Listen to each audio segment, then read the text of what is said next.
You're listening to A Climate Change. This is Matt Matern, your host, and I've got a great guest on the program today. This is going to be a different type of episode. We're covering the UN speech of President Trump. It was one of the craziest speeches of all time. He went in there denying climate change, and he reached a new low, I think, by being, and it's so incredibly farcical that I think it just lends itself to comedy. We brought in a great comedian, Bill Kessler, to comment on this. Bill's a writer, and he's performed sketch comedy for years at iOS. I've written jokes for many celebrities. I have piles of unproduced screenplays that line the walls of my home. And this is nice, the new space. You've got we're in Matt's new bomb shelter he put in. Yeah, especially for you, Bill. Thought I would bring you in. We're upgrading all around. So apocalypse chic. Well, with Trump coming, apocalypse is, you have to be ready. That's what I was going for. Yeah. So here we are. And did you listen to the speech? I heard the whole thing. Wow. Every minute, top to bottom, and it haunts my dreams. It is kind of comedy gold because it is so insanely over the top. It shocks the conscience. My understanding is that these speeches are normally around 15 minutes long, for usually, even presidents. This was, I believe it was an hour long, and it was kind of like, it was like going on a Tinder date with a schizophrenic who works in multi-level marketing, only with kind of more word salad and bullshit, if that's possible. But it gives you a little bit of the flavor. That's about it. I think that hammers it pretty close. Yeah. So he talked about a tremendous range. I think this was his probably most clear yet unclear statement about the environment, really since 2016 or 2015. He's really brilliant at doing really clear statements that are deeply unclear, and I think that's a skill that this is the precipice of right now. Right. I recall looking for his statements about the environment. He would say it's a hoax from time to time, or he'd blame it on China. We used to have to go rally to rally and clip this all together to find it, but he just created the supercut for us. Oh my God! He just put it all in one place, and that is the value of this speech, is because we got the entire theory of Trump on the environment all in one place in front of the UN. So everybody got to see it front and center. Normally, if someone says something quite this moronic, you wouldn't even bother to counter it because it's so, on its face illogical. You just walk away. But unfortunately, this is the President of the United States. And it wasn't at the Iowa State Fair or something. It was at the UN.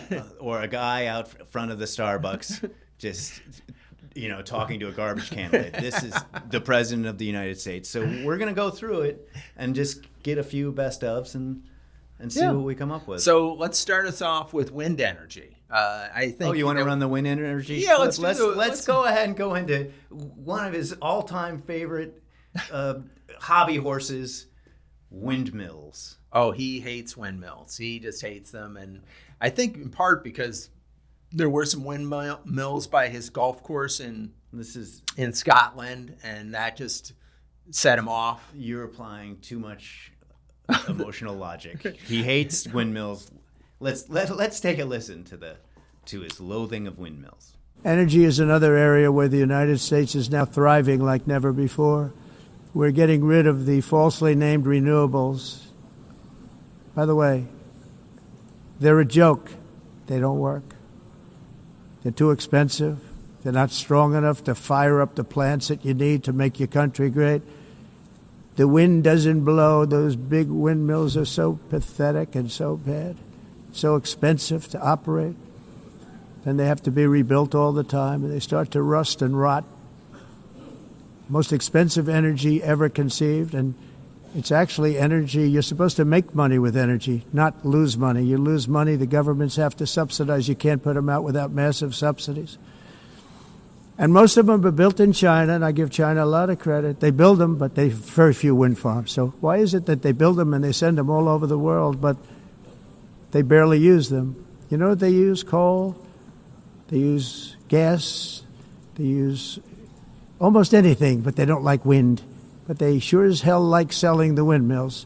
So we just watched that clip regarding the wind thing Yeah. and him denigrating China. And during the coverage, they put the cameras on the Chinese delegation at that time. It looked like two teenagers from the Model UN. China sent like two 16-year-olds to watch Trump's speech. So, you know, this is the seriousness at which China takes Trump. They sent their Model UN 16-year-olds to watch Trump. I missed that. I saw Germany, and he looked like he wasn't happy. But I think if we just zero in on what his core claim is here, right? Like, there's a lot going on there. But the biggest claim is that he's asserting that China makes windmills, but does not use windmills. That's However, what he says. 9 seconds of Google searching, you can figure out that China uses more windmills than anyone in the world. Yes. They use more wind power than anyone in the world. This is the opposite of what he said. Well, that's what, you take a Trump statement, you invert it, and then you end up with the truth sometimes. So Oh, yeah, he should have said, like, this is opposite day this is opposite day. before he said the thing. But he just pulled the fact out of his prodigious ass that China doesn't use windmills. They use more windmills than anyone. Well, then, why is Ruby Red, Iowa, getting 60% of their energy from wind? And Iowa's electricity prices are below the national average, significantly below. I think it's 15 to 16 cents per kilowatt hour. The national average is at 20%. So Iowa farmers are making a ton of money off of this because they get like $8 to $33,000 per windmill on their farmland. So they're making money. They're getting cheaper electricity. Trump lies again. He's like, it's ridiculous. I mean, nobody in their right mind should believe what this guy's saying. Even old Senator Chuck Grassley from Iowa, he wants to have wind power continue. He was trying to lobby the White House to continue the wind subsidies to encourage windmills in Iowa because it's a good deal for them. And why is Trump the con man telling the world that wind is the most expensive energy ever conceived? Because the threat to big oil, because that's where his donors come from. He got $500 million from the oil companies, and they have an existential threat. If wind works and then it can power electric vehicles, the oil companies are out of business. So of course he's got a job to do as the hitman essentially for the oil companies, put renewable power out of business because that's their last best hope. And the death of hope for the rest of us. So one other thing about his wind power riff was he just goes on and he says, the wind doesn't blow. I mean, that's a direct Trump quote from the UN. I mean, kindergartners would flunk out of kindergarten if they said something that stupid. So, but this is the president of the United States saying the wind doesn't blow. You know, when I was in kindergarten, they had a whole thing where you had to zip your own coat. And I was the only one in class who couldn't do it. But they did graduate me, and I was aware that the wind blows. Point taken. Okay, so you were able to get out with the zipper issue, but not. It was. You know, I got through kindergarten. Was it touch and go? I excelled at finger painting. Nap time, I was killing it. Yeah. Zipper operation. No. Well, It's touch and go. how's it going now? Have you mastered that skill? I've switched to button fly. Well, that's good. That's good. Yeah. I unleashed massive energy production and signed historic executive orders to hunt for oil, but we don't have to do much hunting because we have the most oil of any nation anywhere, oil and gas in the world. And if you add coal, we have the most of any nation in the world. Clean, I call it clean, beautiful coal. You can do things today with coal that you couldn't have done 10 years ago, 15 years. So I have a little standing order in the White House. Never use the word coal, only use the words clean, beautiful coal. Sounds much better, doesn't it? So, Bill, I do not want to have you ever say coal ever again. No, it's clean, beautiful coal. That's it. I mean, it's You will be canceled. This show will be shut down if you say coal the C word. Is still the most polluting and the dirtiest source of energy that we have. It spews out sulfur dioxide and, I don't know, probably all sorts of dioxides. It causes lung cancer.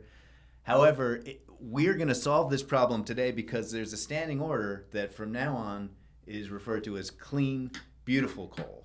And that pretty much wipes it out. And I think in that spirit, I have a standing order myself that from now on, famine, no one is to just call it famine around me anymore. You call it sparkling, beautiful famine. Look at that. We just solved famine. Wow, man. Look at you. Let's not, as long as we're at it, let's solve some more problems. You know, how about wildfires? Instead of wildfires, we're going to call them warming, inspiring wildfires. Matt, we've solved famine. We've solved wildfires. Homelessness. From now on, I have a standing order. In my presence, anyone in my household is not to use the word homelessness. We call it nomadic adventurous homelessness. Okay. It's problem solved. Homelessness, famine, wildfires, off the map. Let's keep solving problems, Matt. Okay. Hurricanes. Gentle, nurturing hurricanes. Matt, you're a problem solver. Riots, from now on, they will be called spirited, expressive riots. I will never refer to them as anything other than that. Mm-hmm. That's it. Tornadoes, swirling, playful tornadoes. And war, Matt. War is to be called thrilling, blissful war. No one is ever to call the war and think of all these horrors and pestilence and death. No. It's thrilling, beautiful war, Matt. Let's solve some more problems. Moving on. We've solved war and famine. I don't know if Pete Hegseth is going to let you make war anything other than manly, and I think that could be a problem. Okay, manly. What's your other adjective? Manly, destructive war. Destructive is way too negative. Yeah, moving on. What else are we solving? Mosquitoes. Charming, helpful mosquitoes. Death, Matt. From now on, death will be referred to as whimsical, delightful death. Huh, that's what I've been thinking about it for a while, but now I'm glad you put a name on it. That's it. All right, here's a quiz, Matt. What is famine called? Oh, jeez. It's sparkling, beautiful famine, Matt. Sparkling, beautiful. And coal? Coal is clean, beautiful coal. War we haven't settled. I hate to be a naysayer, but this clean, beautiful coal is actually more expensive than wind and solar. Is that a problem? But there's no adjectives on wind and solar. The coal is clean and beautiful. Wind is just wind. And sometimes it doesn't blow, Matt. Oh, it doesn't blow at all. Solar. Oh, it doesn't blow at all. Yeah, well, the wind doesn't blow. You heard it from the President of the United States. The wind doesn't blow. And what are the adjectives for wind? Blustery, annoying wind. Yeah, the Windy City. We come Clean, from the Windy City. Oh, clean, shit. They're going to have coal. to probably rename that city. Well, he's bringing in the troops, and maybe they'll do a name change, a rebranding of the Windy City, because it'll be no longer windy anymore there. Well, yeah, because the wind doesn't blow, buddy. The wind does not blow.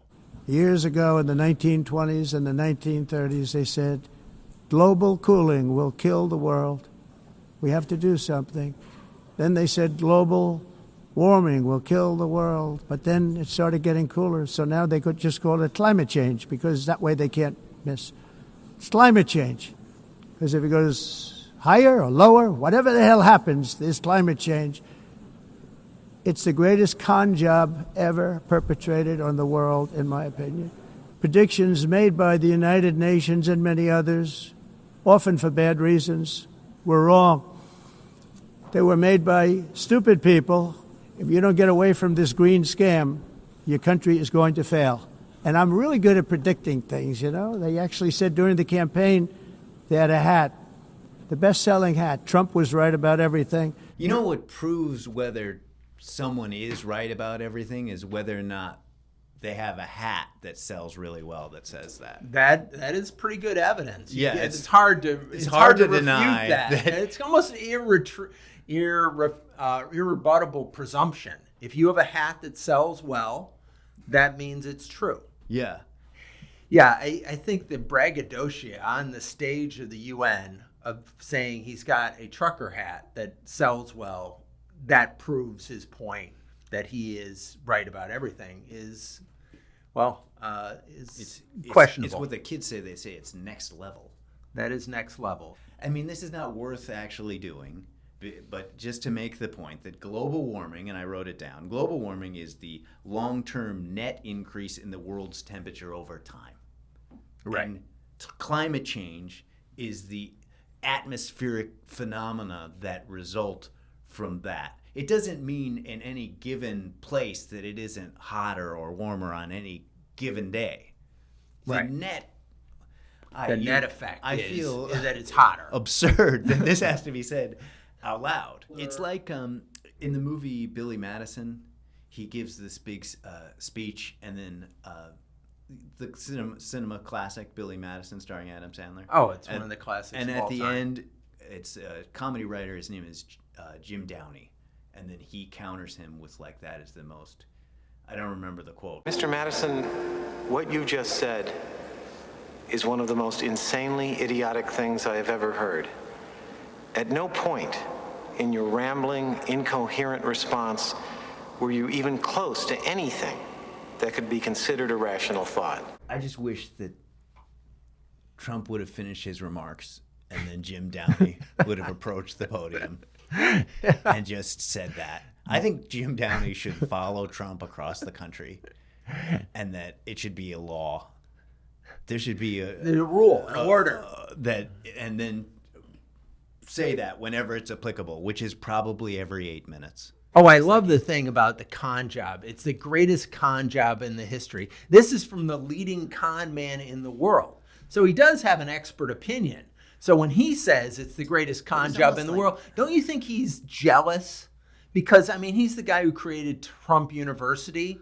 So you're thinking, that was a pretty good con job. He's just but this isn't a con job. It's just the logic is this weird. It almost sounds like a comedic bit to it of like, they called it global warming, but then it got colder. So then they had to change the name, and that's how they get you. That's the con job. It's like such an absurdist, a bait and switch logic. It's like, hey, they said it's going to rain today, so don't forget your umbrella. But then it was sunny, so they just called it a parasol. They're a bunch of con artists. These guys, they're con artists, the bastards. Bill, I like to be authentic, and I don't want to pretend. I want to be as real as I can. Sometimes I have a little bit of imposter syndrome talking about the environment because I didn't go to school to study about the environment. That's not my specialty. I'm a lawyer. But when Trump gets to talk about the environment, and he clearly hasn't read anything about the environment. You feel like a genius. I feel like, hey, if he gets to talk about the environment, I should be able to get to talk about the environment. Yeah, it creates a permission structure for morons. Right. He has. Not that you're a moron. Hey, he has a kindergarten understanding and vocabulary about the environment, and I'm somewhere in at least the later 7th, 8th grade, maybe something like that. In that ballpark, yeah. Right. So I'm not an expert, but Trump's kind of a low bar. So examples of that. It's all a hoax. Mm-hmm. He's saying it's all a hoax. Well, let's break that down. If it's a hoax, his own Secretary of Energy just recently said that climate change is real. So they can't even get their story straight in the cabinet room. One of the guys saying, Chris Wright, is saying, oh, it's something real. Climate change is real. I'm going to put a clock on how long this Secretary of Energy is going to last before he's fired. But he then, out of his other side of his mouth, he says, well, it's not that big of a problem. Okay. It's real, but don't worry about it. We'll still spew as much oil and gas as we humanly can do because it's not a big deal. Yeah. So climate change is real, but it doesn't cause any problems. That's his point. Why is then Exxon and all the big oil companies are saying climate change is real, and they're changing some of their practices related. I'll tell you why they're woke. They're woke. They all went woke on us.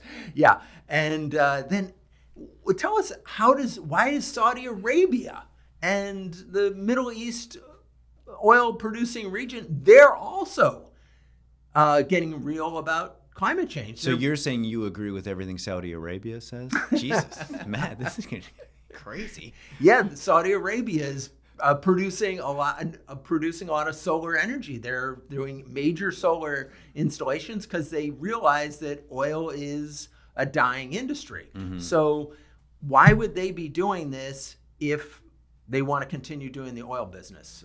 Tell me that, President Trump. Why do you think that is if it's a hoax? Maybe you haven't heard of clean, beautiful coal? Well, Saudi Arabia needs to start importing some of that clean, beautiful coal. They don't have clean, beautiful coal. Yeah. I think they only have that dirty oil stuff. Yeah. And so now they're relying upon sunshine. They're going down the toilet. Yeah, that's all there is to it. It's a nightmare. In the United States, we have still radicalized environmentalists, and they want the factories to stop. Everything should stop. No more cows. We don't want cows anymore. I guess they want to kill all the cows. They want to do things that are just unbelievable, and you have it too. But you know, we have a border, strong, and we have a shape, and that shape doesn't just go straight up. That shape is amorphous when it comes to the atmosphere. And if we had the most clean air, and I think we do, we have very clean air. We have the cleanest air we've had in many, many years. But the problem is that other countries, like China, which has air that's a little bit rough, it blows. And no matter what you're doing down here, the air up here tends to get very dirty because it comes in from other countries where their air isn't so clean. The primary effect of these brutal green energy policies has not been to help the environment, but to redistribute manufacturing and industrial activity from developed countries that follow the insane rules that are put down to polluting countries that break the rules and are making a fortune. I agreed with one thing he said there. What was that? The whole thing is crazy. The whole thing is crazy. Okay, go on. But as he describes this air situation, now I understand why he was so upset about the teleprompter not working, because clearly he wasn't able to read his speech and he was just blathering incoherently. So I'd be upset too if I was up at the UN and I had a really well-written speech and I then had to wing it and I didn't know what the hell I was talking about and it went really poorly in front of the UN. It's really upsetting because this couldn't possibly have been actually a written speech given the quality of the part about snip. the amorphous air that goes up. You don't think that that went through like multiple editing channels? I would hope not, but it maybe it did. Maybe it did. Do you think the speechwriters at the White House are really that bad? I mean, how do you get to be a Trump speechwriter? I mean, like, what's the kindergarten? What's the vetting process? Yeah, what's the vetting process? I think, and try to stick with me here if you can follow me, but I think that whole that section, it sounds to me more like someone trying. It doesn't sound like he's talking about the environment. It sounds like a speech that someone would give when they're trying to deny that they're the one that farted on an elevator. Like he's saying, no, see, it wasn't me. It's the shape. Yes, it doesn't go straight up. It's the air, it blows. It's sometimes from China, the amorphous blowing from China, and then the environments, they deny it. But in my mind, he who denies it supplies it. Something like that. And so I think what he got mixed up with is somehow earlier, one of his speechwriters was trying to explain to them that he didn't, maybe that he was the one who farted in the elevator. Yeah, and then it went into his notes app because he was recording it. And then somehow that got cut and pasted. You know how these phones are. That probably is a reasonable. It's a leading theory. That's a reasonable explanation of how that got in the speech. It makes more sense than anything else we heard in that 5-minute clip. Or was that 5 minutes? I think it was It'll about 12 seconds, but it felt... It felt like 5 minutes, Yeah. right. But, if there was any logic to it, and this is stretching, but I'm going to stretch for a second here, he kind of admits that pollution does travel around the world, and that maybe if you follow this logic, that all of the nations should cut down on their pollution. That would be my logical implication of China's polluting and their pollution's coming here. We should insist, hey, China cut their pollution and the US cuts their pollution because we are historically the biggest polluter in the history of the world. So we all have to cut our pollution. But that would be logical if you had a logical I think argument. you're right. I think that's what he meant. And it's so nice to end on such a hopeful, beautiful message from our American president. Yes. Can someone play the national anthem? I'd like to stand and salute. Yeah. Well, there's a standing order at the White House that this is the new pledge. Yeah. This is a new pledge. We're pledging allegiance to Trump and whatever it stands for, and Trump Inc. and the meme coin, one meme coin under God, indivisible from Trump University, with justice for all, or something like that. May God have mercy on our souls. The entire globalist concept of asking successful industrialized nations to inflict pain on themselves and radically disrupt their entire societies must be rejected completely and totally, and it must be immediate. That's why in America I withdrew from the fake Paris Climate Accord, where, by the way, America was paying so much more than every country. Others weren't paying. China didn't have to pay until 2030. Russia was given an old standard that was easy to meet, a 1990 standard. But for the United States, we're supposed to pay like $1 trillion. And I said, this is another scam. The fact is, the United States has been taken advantage of by the world for many, many years, but not any longer, as you probably noticed.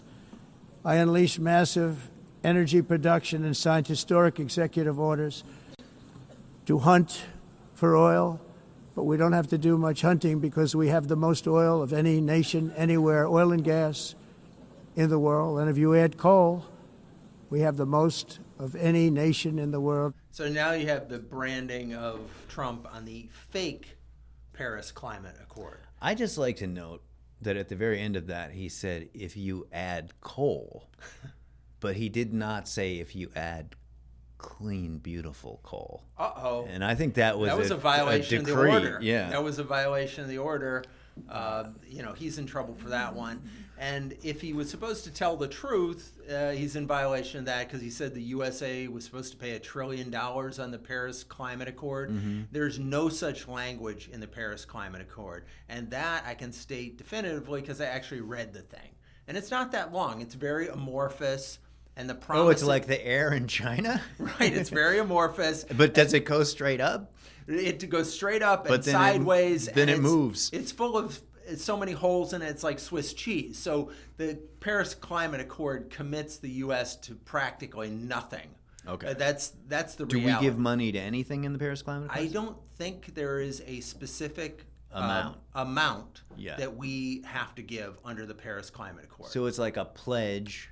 It's a pledge that we will reduce our emissions. That's my understanding of it. And so we said that we would reduce our emissions by, I think it was 2030 or 2030. So it does not have any monetary penalty associated with it.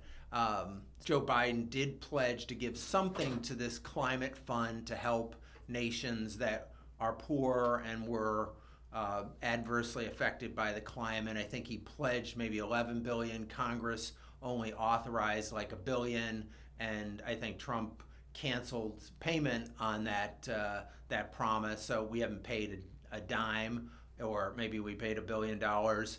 Given our level of pollution, that's a drop in the bucket as to the damage that has been caused. So Trump, again, is wrong on that front.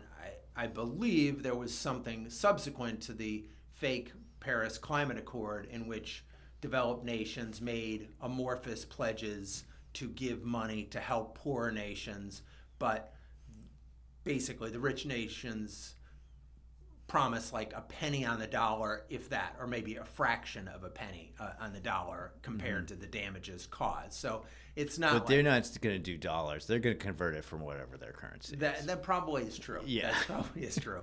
But Trump lies again about what the hell is going on with the Paris Climate Accords. And of course, most people aren't going to read that crazy stuff. I mean, who has read the Paris Climate Accords? Only people who are crazy enough to have run for president probably have done that. And I thought it was kind of people who have run for president, but not people who actually are president. Yeah, I would bet you dollars to donuts he's never read the Paris Climate Agreement, even though it's not that long. I think it was only 5 pages or something. It's pretty short. It's a breezy, fun read. Though I have heard that he doesn't even read the 2-page briefings that he's given every day by like the CIA because those are just like too long to so they give them to him every night, and the seals are never broken on those books because he doesn't open them up. Oh wow. Well, because he knows more than all those experts combined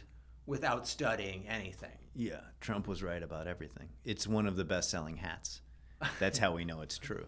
So, Bill, I'm thinking to myself, I'm like, why does Trump lie so blatantly?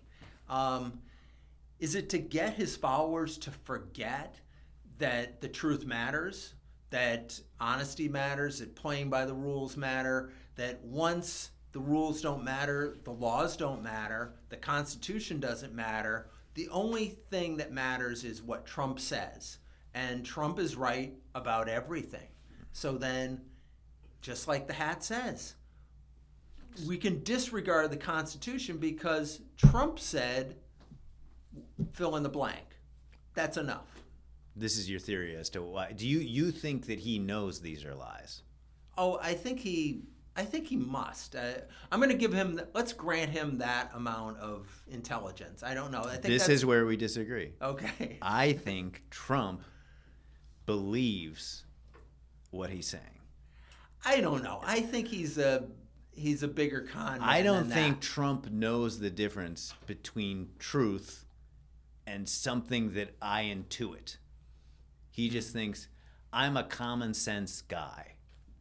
Well, Whatever you're saying, and he doesn't like the environment isn't going to affect this guy. He lives in a paved existence. I don't think. Do you think Trump has ever been camping? Do you think he's ever sat and looked at a tree and said to himself, "Wow, tree"? No, he hasn't. That's beautiful. That's a beautiful tree. Yeah, he's been in a limo and then he walked through onto concrete into a building full of marble and then He's been on golf courses though a lot. Come on. Golf courses is probably the closest to nature he's ever been, but golf courses are not nature. Golf courses are like man carving out of something that's vaguely. There's grass involved. Right. But it's like they're probably. I'd have to look at it. going Probably back- environmental scourge a golf course. But I'd say you're saying he's a pathological liar to the extent that he can't tell the difference between truth and lie at any point in time. I think that his lying has seeped deep into his neural substrate, and he no longer knows the difference between what is real and what is Trump, and those two things have merged into one macro reality, a hellscape under which all of us now live. Well, I'm kind of taking a different take on it, that he lies to stay in power, and because this is a means to the end, which the end is control and staying out of I thought you jail meant the for him. apocalypse. Oh, the apocalypse. I don't think he cares about the apocalypse. That doesn't bother him. What matters to him is staying in power and being able to control the environment, his environment, staying out of jail. I don't think what we said are mutually exclusive. I think they're both true. Okay, well, on that... May God have mercy on our souls. Indeed. Thank you very much, Bill, for being on the show. It was great fun playing around with you on this incredible event this UN speech of President Trump laying it down about the environment. I call it President Trump's brain diarrhea that we all got to just swim in, and if nothing sounds more fun than that. Well, we got a chance to talk about clean, beautiful coal, which is going to be powering our nation. And even though it's the dirtiest, most expensive power source that we have in the country, we're going to be using more of that and less of clean wind and solar because he likes clean, beautiful coal. That's the way it's going. Yeah, he likes oil companies and he likes lying. Thank you, everybody, for joining us. This was an amazing conversation with Bill Kessler. A lot of fun. And we're going to cut out some of the darkest, weirdest parts. I hope so. Brian in the studio is an amazing producer, and he will cut the crap out of this episode, or else we're in big trouble. Yeah. So, but it was great, everybody. I think you're going to enjoy this one. So, let us know how you felt. Tune back into the next one. We'll probably have Bill back on again because this was so much fun. I would love that. That would be great.